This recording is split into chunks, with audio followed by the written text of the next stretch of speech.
네, 이렇게 티눈과 사마귀가 생기는 한의학적 원인에 대한 강의까지 듣고 오셨습니다.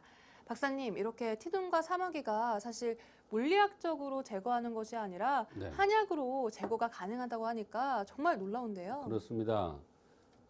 사람들이 잘 믿지 않을 수도 있습니다. 그러나 한의학에서는 그 티눈을 제거할 때 그 사람의 그 생긴 모습이라든지 나타나는 여러 가지 주변 증상, 체질을 봐서 그 티눈과 사마귀의 원인을 찾아내는 겁니다.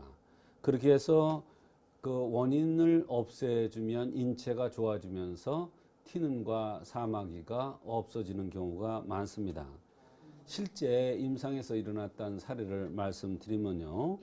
50대 남성이 부인과 함께 내원했습니다. 이분은 이제 몸이 약해서 몸을 도와달라고 보약을 지러 오셨는데 보정익수고라는 남성의 보약을 투여한 다음에 티눈이 없어진 그런 경우가 있습니다. 이 환자들 본인 자신들도 상당히 놀랐답니다. 이 처음에 오셨을 때는 이분이 티눈을 없애달라고 온 것이 아니라 보약을 지러 왔는데 몸이 좋아지면서 티눈까지 없어지니까 놀랐던 것입니다. 이 보약을 지을 때는 남성의 체질도 중요하지만 부인이 어떻게 생겼느냐에 따라서 약이 달라질 수도 있습니다. 근데 여성이 굉장히 활달하고 기가 좀 실하게 생긴 그런 여성이었습니다. 이런 사람들은 바로 남성의 신정을 돋궈주는 그러한 치료를 많이 합니다.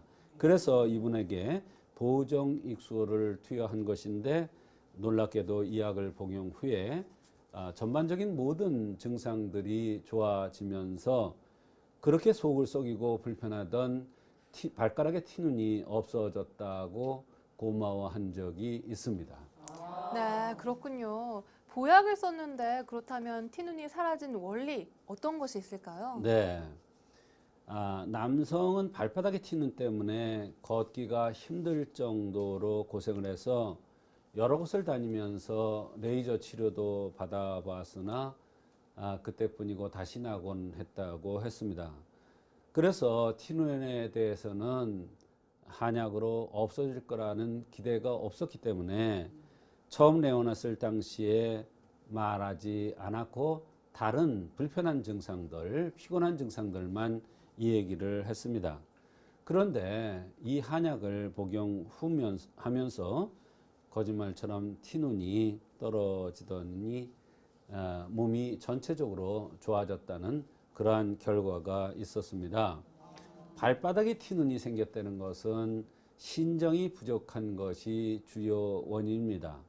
따라서 보정을 시켜주니까 자연스럽게 티눈이 없어진 것이고 그 밖에도 식후에 졸려서 고통스러운 것이라든지 항상 피곤을 많이 느끼고 들어 눕기만 한다는 이러한 증상들도 같이 좋아졌던 그런 경우가 있었습니다.